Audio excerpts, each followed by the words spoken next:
Hey guys, it's POV, Rachel here and Mishi. What's Hey. up guys? Happy New Hey. Year, it's been a minute. I know, right? Yeah, we missed you guys. Yeah, we really did miss you. It's just a dog thing. But Yeah, that reminds me of that story that about the video that I had posted on TikTok. You yeah. remember that story? It really drew back some memories. Yeah, sure. Do you know that we did experience this, both of us? Just Yeah, we imagine, did. like, we come from so far, like, God has really brought us from far, You're guys. alive. You remember tulikuwa tunakaa njaa like lunchtime unaenda nje kuchukua breather alafu unarudi kufanya kazi. I know. So, guys, maybe to just tell you guys what we went through. So, we were Yeah. still in campus, and you just know the hassles of campus. You have to do 1, 2, 3. You have to be very proactive so that you ensure, okay, when the campus, you don't really get to tarmac a lot. Yes, yes, yes. So, there was this opportunity. This is how it happened, by the way. I think I was doing my driving exams. I had got Yeah, to it do was the during that exam. time, yeah. Yeah. And then certain guys, 2 guys came. I think they were okay, they were from that place, your place, their job. So Okay. wakakuja, they came and introduced themselves to us and they gave us their business card. So wakasema there are work opportunities and they're looking for account managers. I'm certain the moment we hear the name manager, you are like, "Boss, I've I'm just like, hit a jackpot." yeah, I'm like, oh, finally, God has Finally, you'll be a manager before finishing campus. I know, like I'll be among the few stories whereby you get to to start working even before campus. Yeah. So Okay. we took the business cards, and immediately I got home, I called the number, and I was invited for an interview. Yeah. I went very fast. Little did I know that when the deal is so good, You have to think twice. yeah, the deal was so good. I went there, and then during the interview, you are not disclosed to what exactly is going to be happening. So you're told you will be required to make calls, and it was a debt collection company. So you Yeah. call clients, basically their data. So you call them asking them to pay their dues. So they tell you that you will be given 25%, right? Yes. Is that what they told you? 25%. Actually, what they told me is that I was Mhm. going to get 20% of whatever I've collected. Imagine. Okay. No. You know what they said? It was 20, like the company Mm. gets 20% of whatever they're collected. Mhm. For instance, if they're collecting for KCB Bank, Yeah. so 20% of all the cash they have collected for KCB Bank Mhm. is what is paid to the company. Now the company pays us. Mhm. Is it 25%? So it's like 25% of the 20%, something Mm. like that. Yeah. And when they're Mm. giving you an example, they tell Yeah, you, you can have collected like 1 million. Just imagine. they did that. Yeah, they give me that example, like a You, very you, big figure. So when you imagine 20% of that figure oh, that you yeah, that that's you a lot have, of money. Yeah. yeah, you imagine how much is 20% of 1 million? Just a minute. I give It, you the figures. 20% of is 1 it like million. 200K? Yeah, Yeah, something it's like that. 200. Yeah, Just it's imagine. 200K. I was Yeah. thinking like 25% of You are like, boss. 200,000. 50K per month, and I'm in campus. Millionaire Michelle coming. Yeah, I know. And I was like, wow, this is such a big deal. So started working, and I was told, the first month you will not be paid because the MTDs for the first month will not be ready for that month will not be ready by the end of Yes, the month. So you are yes. paid the first month, you're paid on your second month. So your first salary you get on your second month. So I was very expectant. Do you know that How I much? got How salary? much did you collect? I don't even remember. Actually, I Yeah. don't remember. But I Yes. had very bad accounts, write-offs. Most of them were write-offs. So I was Oh, calling without. Hey, oh my god! So I got, I think, a salary of 3,000 shillings for my what? first That month. was your first salary. Yeah, Guess but how much I I was. was paid? Mm-hmm, I I was paid 500 shillings, and I didn't even get a shilling out of that because God, NSSF and NHIF squandered it all. oh my So in god, short, I was just doing charity work. oh my god. So let me Yeah. tell you. I am Yes. the one who introduced you to this job. Yeah, I remember. But I was the one who kept on asking you, Michelle, Mm-hmm. can I get a place where you're working? Because I used to stay at home. I was bored, and I was like, Mm-hmm. hey, my ideal person, like I'd like to be like Michelle. She's working at the same time she's in school. This Mm-hmm. is a really good friend, and she's my role model. So I keep on asking her to give me this connection. Mm. And immediately they advertise for the account manager. Yeah, you I already know, told why not? me. Take it. Yeah. But Changamuka. I think we were very positive at the moment. Mm. We were very positive because for you to get a salary of 500 on your first month, and then you Yeah, still go back the next month. I know. Yeah, you were very positive. Were we young and naive? Young and naive and Because very energetic. Nothing can stop us. The sure, because unstoppables. I feel like right now I would advise someone who is going through such a thing not to waste their time. Yeah, sure. What do you think? But again, Mm-hmm. it's good for the experience so that the moment you get your money, you'll know how to use it. Having in mind that Okay. pesa si rahisi kupatikana. Ama what do you Yeah. think? Yeah, It's, it's good. yeah. It's good to learn a few things. Yes, Sure. lakini si kwamba eti I'll recommend. I won't recommend someone to go there, but if somebody can get a chance to work while they're still in school, then go for it. Sure. Si kila saa utashinda umepewa pesa. Ni vizuri Yeah. kujitegemea ukiwa like mapema ndo best in short. Yeah. So Yes. maybe it's true. It's true. Mm. If that is what you can get now, okay. Yeah. In as much as I'm a big I'm a big, what should I call it? Like natetea sana the fact that people should know their worth. Yes. But in as much as you know your worth, you should also do your part. You should also be putting in the work. You should also be qualified enough for these things that you are asking for. Because I feel like nowadays, as the young adults, we really demand for so much. For instance, you are just fresh from campus. Yes. You haven't maybe even done any internship or attachment. You do not know exactly what the job market expects. You're coming from campus with a lot of theories in your head. Just an example. A lot of theories, and then when you're getting out there to the job market, you are very demanding. But at the job place, you are not very technical. I came to realize, like, there are people when they go to the job market, and okay, I don't know if it's true, but it's something that I think I've observed. They tend to be too expectant, too much expectations, but they're not putting in the work. They're not technical. Yeah. Like they bring up ideas, but they don't implement. They can't go to the ground to implement.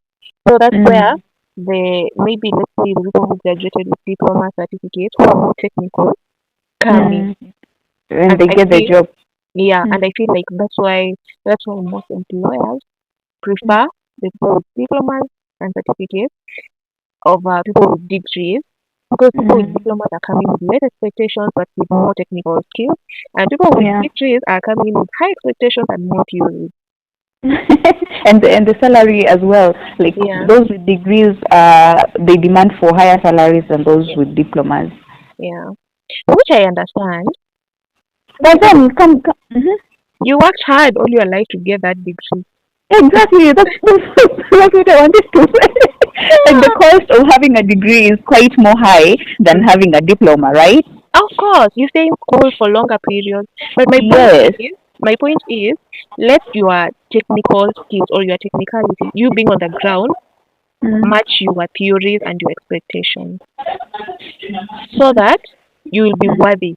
So that these people with diplomas don't come and replace us. I don't know. Does that make sense?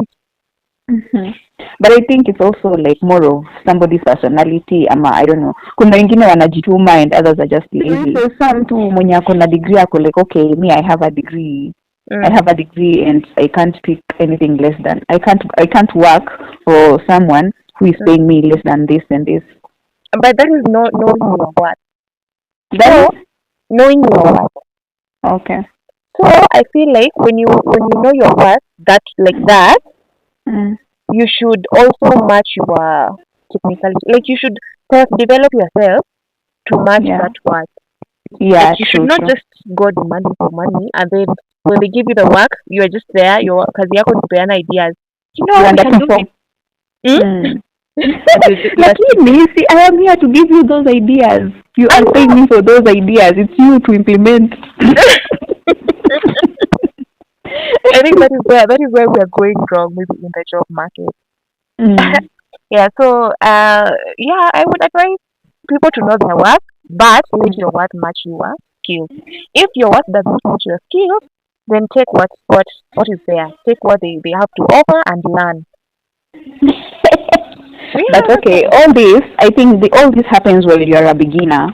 Mm-hmm. Where ukiwa in the beginning, like kama unaanza career yako, you shouldn't be that choosy. You should just build your experience, ama uone kama wewe utafanya biashara zako. In short, you should have a plan. Mm-hmm. If you want to venture your career, Mm-hmm. itabidi sasa kwanza umebuild experience vizuri. Mm. Kama unataka kujiendeleza kama mwanabiashara, itabidi umejenga connections zako vizuri. In short, kila kitu inakuanga tu planned, but others don't have a plan and they're still succeeding. You just do whatever works for you. Sure. Yeah. So, alafu tukatoka hapo. I don't know if it was after we left that place ndio tulipatana na generation. No, it was at the same time. You remember you were leaving, going for unaenda hiyo side ingine job, alafu unatuacha hapa tukiwa na classes. Yeah. Gosh. Oh my God. You remember? You were so busy. You didn't even have a lot of time, a lot of I remember. free time. Guys, Aki, kama kuna kujituma. Like, ulijituma. Hiyo nayo ulijituma. Hiyo si uongo. What? I used to go to school. I go for classes. I have school. And also go to. And you also remember we used to work for Ken India. So yeah, but I didn't work for Ken India for that long. I actually went for the induction and then I left. You left. So, guys, imagine we are in school. We are doing a program with the generation program. They are quite good. They train for courses. They train people on courses, mainly financial skills, and nowadays I see that they do a lot of digital programs. Yeah, currently they're offering virtual assistance courses. Yeah. Where you can work for someone when you're still at home, like ukwe kama personal assistant wa mtu ukiwa at the comfort of your home, as long as you have a laptop and a good network. Yeah, they're currently training on quite a number of digital skills. Yeah. I think for remote and all those things. I think they are here in Nakuru. They are in Nakuru. They're located around Shabab area. Yeah, Shabab area. They are not funded by the county government. So if you have time and you should pass by. Yeah. So hapo generation, lakini tumekapitia bana. We did this program tukijua sure bet kuna job.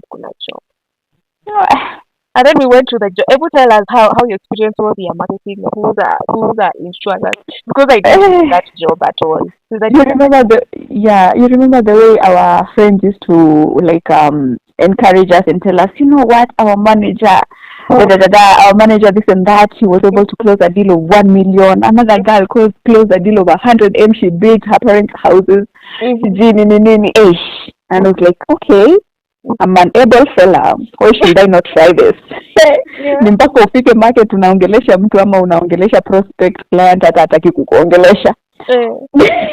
And then you're told you should do follow-ups. Wengine wanakuzimia simu, wengine wanataka hata kuongea na wewe. In short, marketing is not easy, especially if the company is not giving you support, like maybe taking you to places where you are, like you're meeting a certain company at this particular time.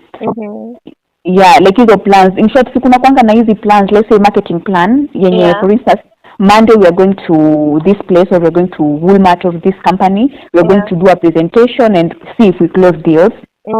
Having that plan is way easier and it will turn out into more sales than going kila mtu aende kivyake uende utafute mtu mwenye utaona kwa njia uone kama ni prospect nini. You understand what I'm saying? Yeah, I do. Yeah, so I think kama uko na team leader mwenye ni proactive, mtu mwenye anajituma, at least atapanga vizuri, na kama we ni mgeni at least utajua vile unaenda. Yeah. Lakini sasa team leader pia naye anataka kutafuta client kivyake, kila mtu atafute client kivyake. Team leader pia anaweza kunyang'anya client. Competition left, right and center. Marketing is not for the weak. Yeah. The question you have is masori unasikia. Oh, this guy masori. How many thousand? Anataka commission ya 500k per month and you're being shown photos. And Tracy who? There is this book from Tracy, I don't know who. Yeah. Can't you get Tracy. Yeah, thank you so much. Did you really read that book? Yeah, no, I never did. But Why? I had planned to. Did you read it? Same. I also wrote it somewhere and I was certain that I was going to get that book so that I can know how to close models. Oh my I don't know how that went, like how to. Yeah, but maybe I just would like to call out on either some toxic traits zenye nimeona kwa hiyo place. If you're out there and you are a boss, you are a leader, you are a team leader in an organization, Yeah. wacha kuingiza mambo na kukatiana. Yeah, it's a turn off. Yeah, and you know you are making people uncomfortable, honestly. Exactly. Because you are the leader.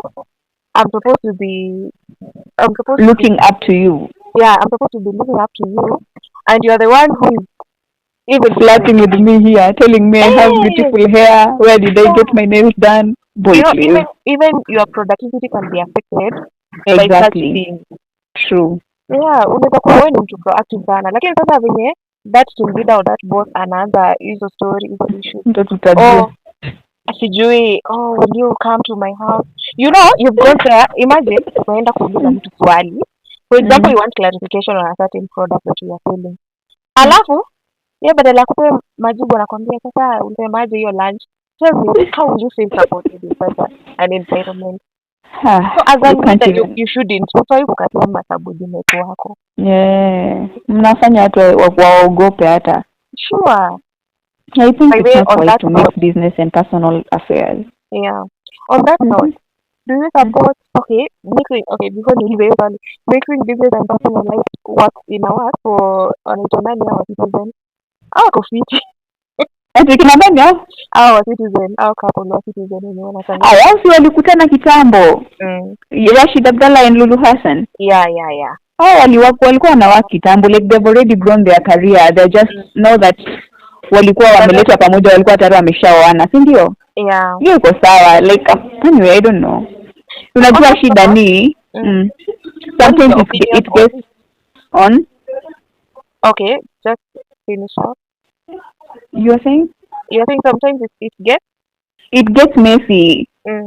Like sasa ukikata akukatie ukubali, alafu alete mtu mwingine aanze kuleta maringo ufutwe kazi, like all this would have but I feel like if it is a marriage or a spouse, the relationship can be mature for the job place. Yeah. More than if it's mkati ya ya kurukaruka ya kuumauma. Kuumauma here and there. Especially ya manager wako na ya manager na mfanyikazi wake na timu yake. Hiyo inakuwa mbaya because it can be very toxic for the job. Yeah, but I was asking, what is your opinion on relationships in the job place? Some usually turn out. In this case, not just either the kuumauma ama the manager. Something serious. Yeah, like just meeting someone in your place of work. Okay, as personally, let me speak for myself. I don't think if I'll be comfortable dating someone who we are in the same work environment. Juu nikiona anachekeana na mtu mwingine ama nimpatie kitu apatie dem mwingine, I'll feel some type of way.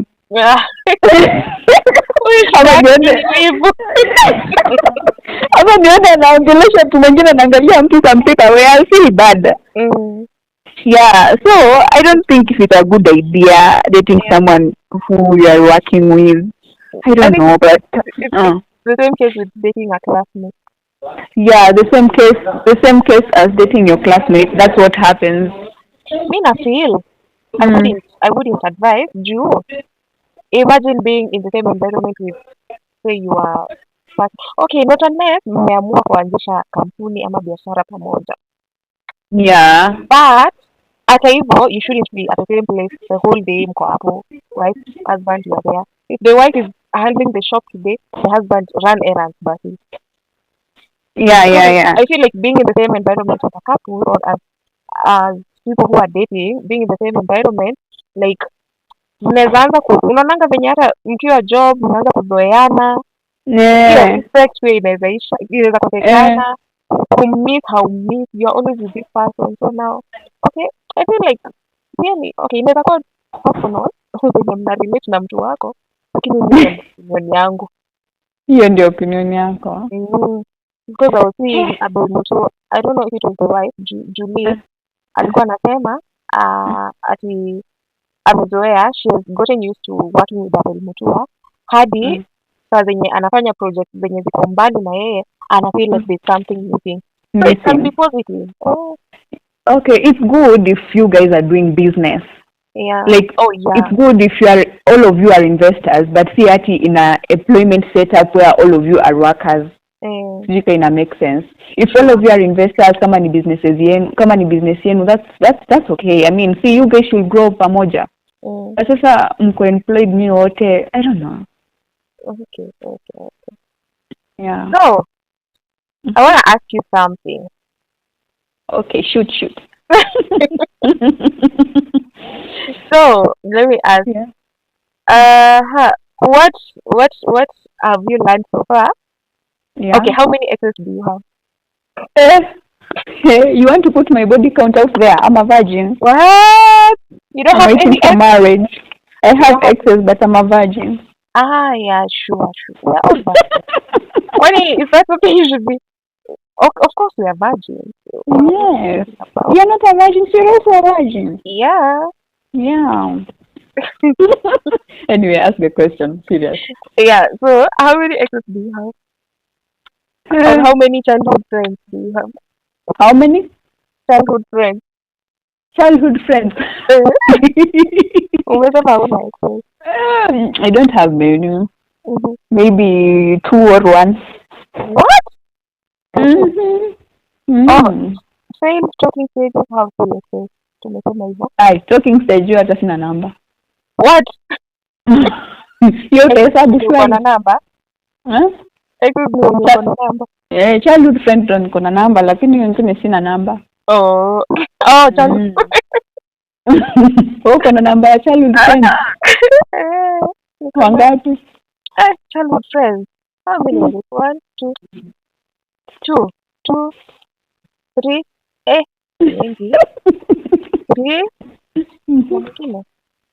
4, 5.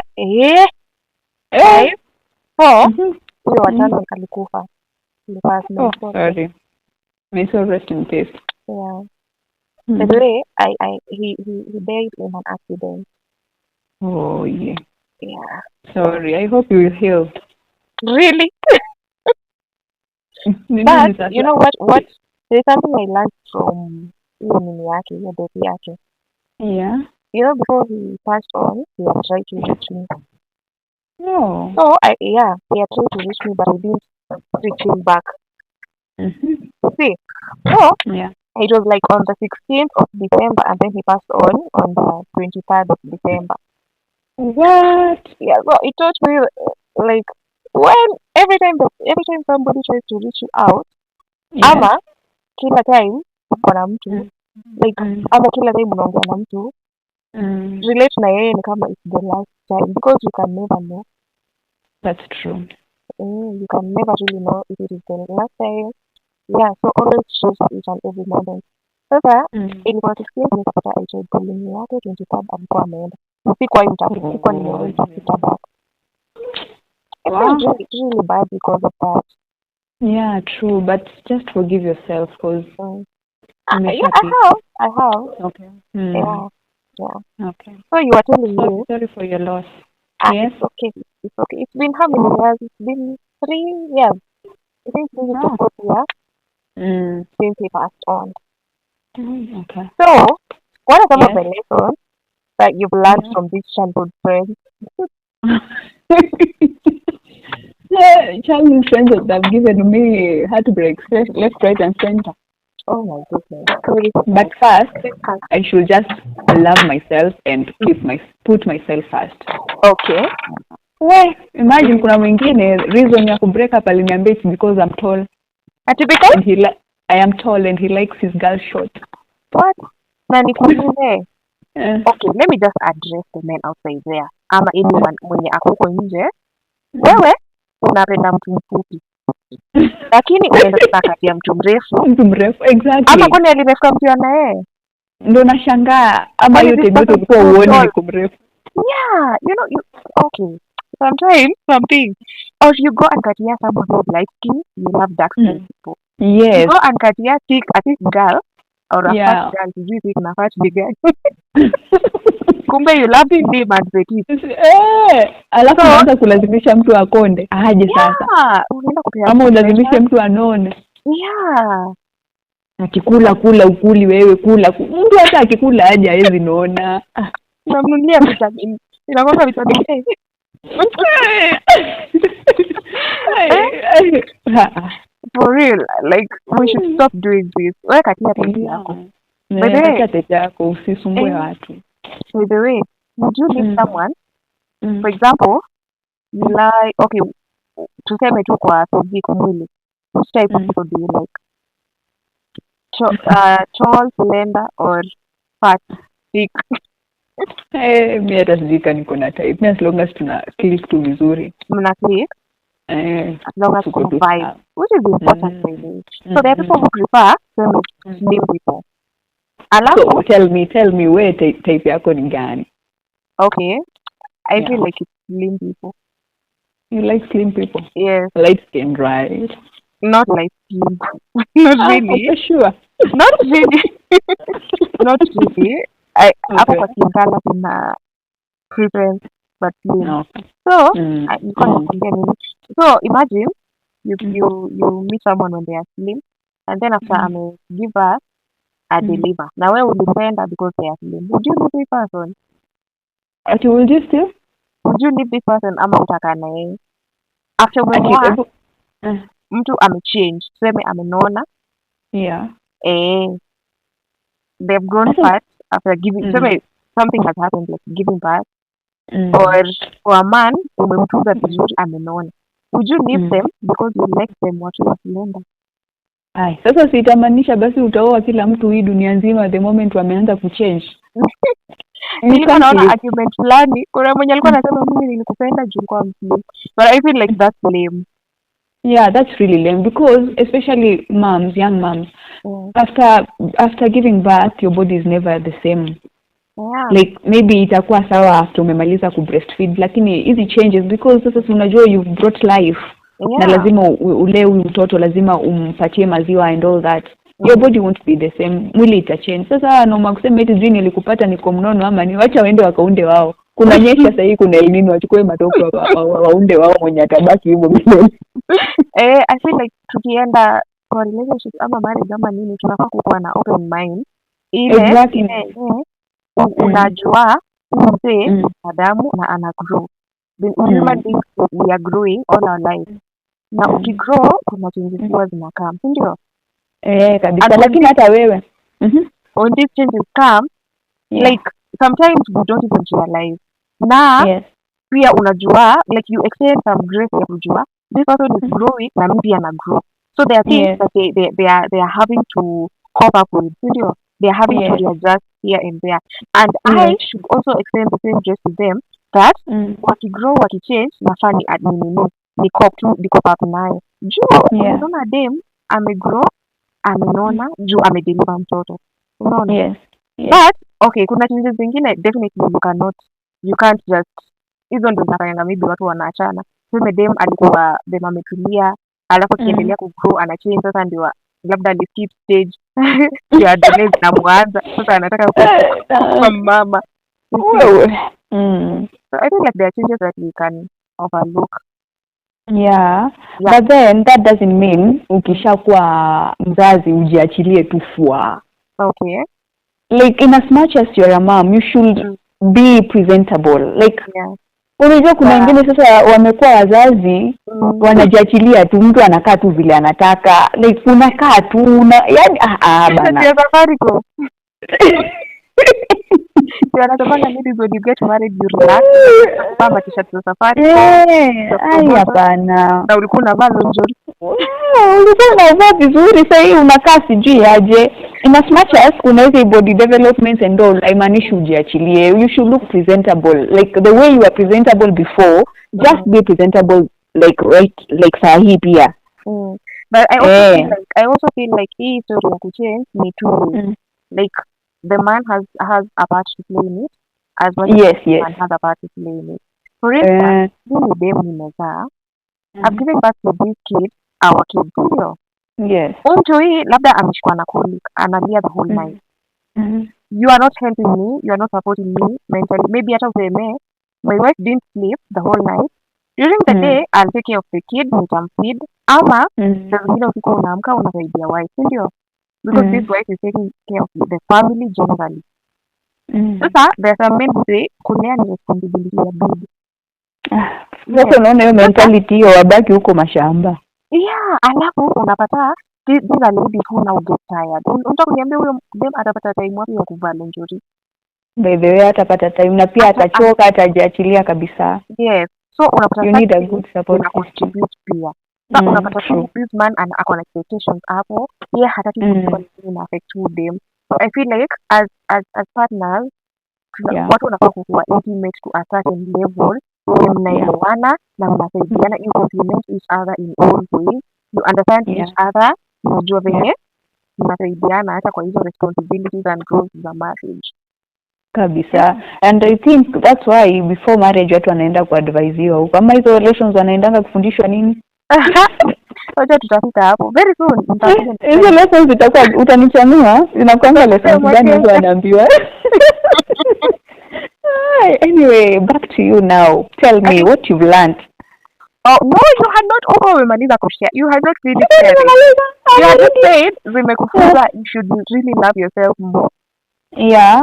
Don't you think that is dangerous? What do you mean it's dangerous? Because Mimi, it took me to a point where I felt like I'm becoming too selfish. What do you mean? No. Okay, expound. Inifika time yenyewe, like I'm just like, I don't care. It's okay.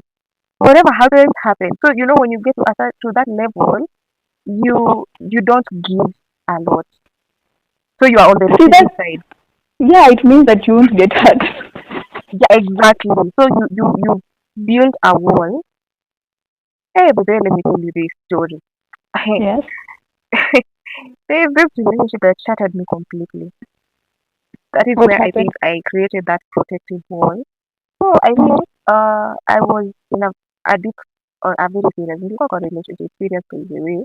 Wewe zako zote zinakuanga, kuna zenye ziko serious na zote ziko serious. Wewe acha mchezo bana. Kuna zile there are those ones hizo serious, but kuna hii yenyewe nilikuwa nimeintroduce mse. Haya. I had as vice versa. What? You know what happened? Yeah.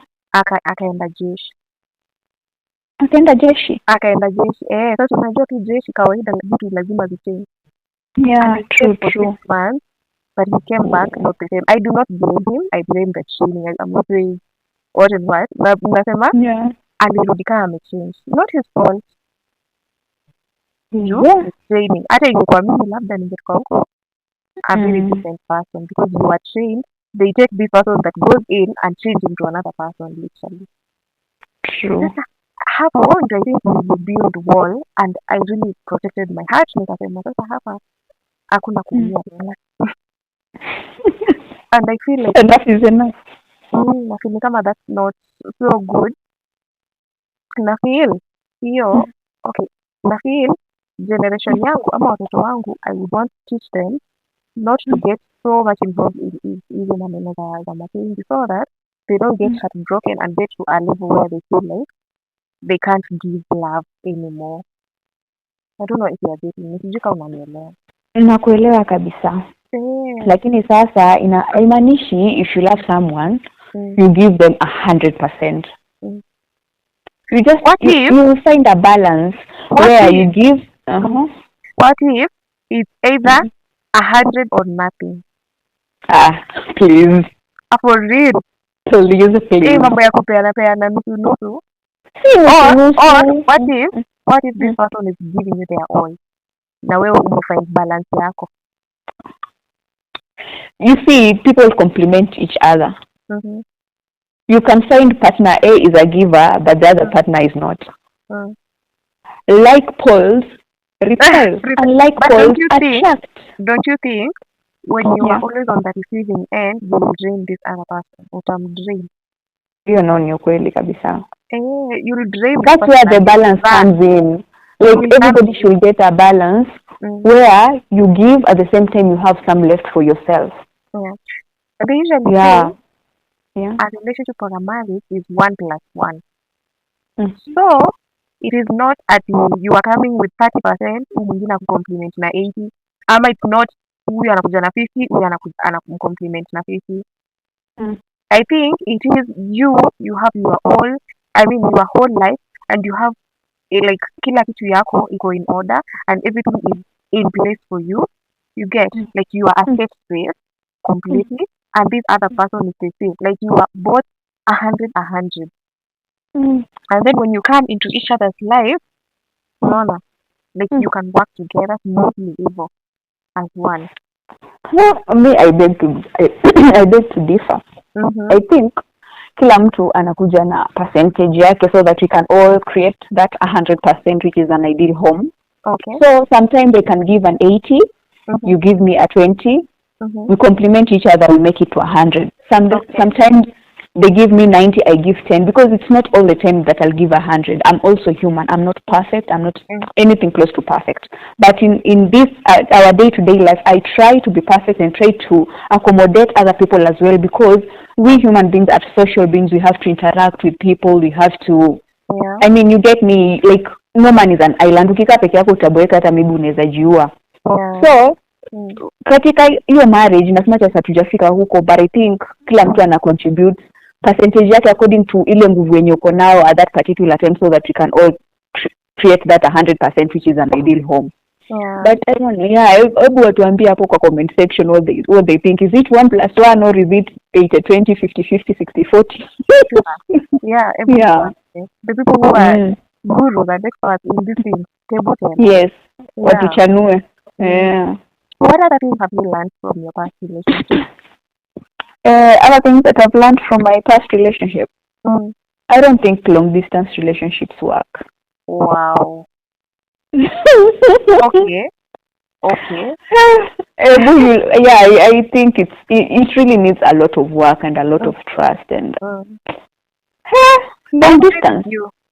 Oh, you agree with me? Thank you very much. I never thought that it will be this bad, but long distance, I don't know. Maybe it's just not for the weak, in short. What are some of the challenges that you face maybe when you are in, or you are in a long distance relationship? We challenge this guy you may face. Challenges. Sometimes you are like, you need to talk to someone, the other person is not on their phone.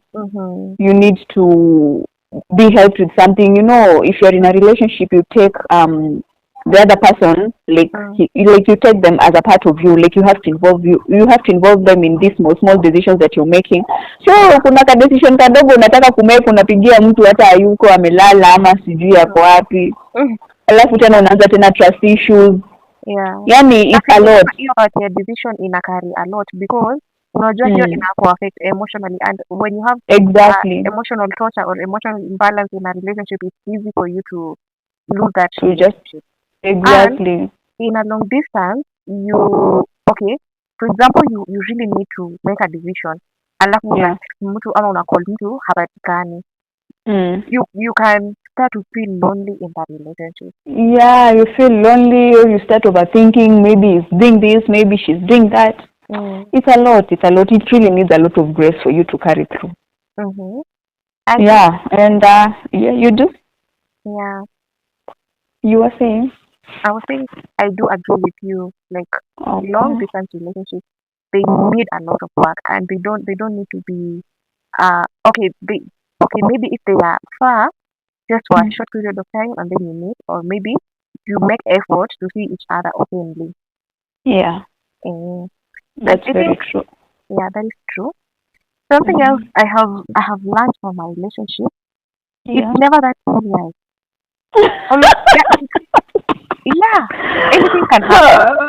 Anything can happen. Anything can happen. Anything can happen. Exactly. Can decide they want to leave and they don't want their life, and there's nothing you can do about it. There's nothing you can do about it. Problem. It doesn't mean you have a problem. True. sometimes they are the problem. Sometimes Exactly. it's not even about you. Sometimes they have Yeah. problems. It's So usually about them. yeah, so we have to always be ready to let go. Yeah, sure. Yeah. So me, ukiniambia, I'm like, okay, fine. Kasonge. No bargaining, no. Not doing what? Because there are so many people. How many million of Ah, wengine hata wanazaliwa. Kenya peke yake iko 47 million. Imagine, wengine bado wanazaliwa. Yeah, there are so many people out there. And okay, I know it's not good advice. Juu ya watu wanasemanga ati as a lady you get married early. Lakini huwezi force. Yeah, usiforce. Yeah. Don't be desperate for anything. Exactly. Usiforce, usikuwe desperate. Exactly. Don't be desperate. As a lady, never show a man that you're desperate. Exactly. Girl talk. Let him take the lead. Yeah. Kama ni anataka ku-call office, wacha yeye call off. Kama ni anataka nini, let him be the man. You are the man bana, make the decisions, be the man. Hai, sasa utadampia ukingoja tu. So ukiona red flags unahepa. Ukiona red flags of course unajitoa. I'm talking about hiyo kukuwa desperate. Huyu mwanaume amekwambia hivi and you're still there. Maybe cry. Hoping that one day he'll change. Today on that note, what is your opinion on being iced out? For example, in a talking stage. All of a sudden, say I'm iced. Okay, let me tell you, that usually makes somebody feel bad. I don't like the feeling at all. And you start even doubting yourself. You're like, okay, am I not pretty? What did I do wrong? Did I talk bad? Or is it that this dress I wore wasn't pleasing? Like, you just start doubting yourself. The self-doubt after being iced out is just unmatched. Let me tell you, Maybe tell us your experience, yeah? There's a day, okay, the experience was okay and whatnot. And then, ikafika point sasa ya kuenda first date. Tukaenda first date, tukaongea, it was amazing. Hiyo siku tukaongea. The next day, the guy is not talking. Kama ni ongeza feel unajua tu mambo ilienda mrama. Alafu you keep on they keep on like their images, their scent keeps on ringing in your head. You're like, okay. You just wish that they can just call you. You just waiting. Ukiona tu simu imepop, like, oh my god, I hope it's so and so, until you see it. I don't know who and you're like, the icing comes at the time where like vitu ziko heated sasa, maybe when you're almost maybe crossing over to the relationship. Exactly. Ghafla binvu. Yeah, if you're out there na kazi yako inapanga ku ice watu. Ukome. Kazi yako ni kulenga watu. Imagine if like you can just communicate with this person na umwambie, mzee, mimi nimeona hivi na hivi na kidai hii story. Instead of leaving someone hanging.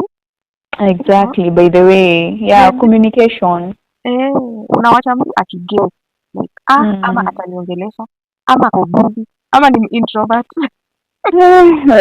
Nakwambia watu wanakughost tu hadi unashangaa lakini ukighostiwa ghostika bana. Unaghostika hapo kubali na usike kwa roho kapumua. Usike kwa roho. Alafu breathe out. Pumua itoke ishi. Okay, but hiyo feeling haikuangi nzuri kabisa. Hadi unatamani tu guy. Yeah. Hey, able to tell us your lessons. What have you learned, by the way, in your previous relationships? Yeah.